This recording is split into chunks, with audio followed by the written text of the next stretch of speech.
இந்த சாண்ட்ரா பிரஜன் இவங்க ரெண்டு பேரும் இன்னுமே திருந்தல அப்படின்றது கிளியரா தெரிஞ்சு போச்சு.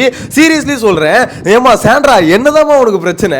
இப்பயும் வந்து பாத்தீங்கன்னா என் புருஷன் வந்து பல ஹீரோயின்ஸ் கூட நடிச்சிருக்காங்க, என் புருஷன் வந்து அவ்வளோ அழகான பொண்ணு கூட நடிக்கும் போது எனக்கு பொசசிவ்னஸ் வரல, திவ்யாலாம் ஒரு ஆளா பிஸ்கோத்து அப்படின்ற ரேஞ்சுக்கு வந்து பேசிட்டு இருக்காங்க. இன்னொரு சைடில் சாண்ட்ரா பண்ணதுக்கு பின்னாடி ஏமா இதை பண்ண அப்படின்ற மாதிரி கேள்வி கேட்டா அந்த இடத்துல எது எல்லாத்துக்கும் காரணம் மேல இருக்கவன் தான் அப்படின்ற மாதிரி எல்லாத்துக்கும் பிஆர் தான் காரணம், பிஆர் தான் காரணம்னு சொல்லிட்டு இருக்காங்க.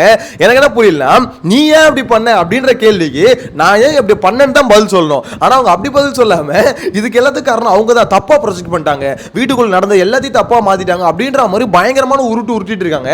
அதாவது பிக் பாஸ் முடிஞ்சதுக்கு அப்புறமும் இந்த கலாட்டா பிகை நோட்ஸ் இவங்களால என்னென்ன பண்ண முடியுமோ அது எல்லாத்தையும் ரொம்ப சிறப்பா பண்ணிட்டு இருக்காங்க.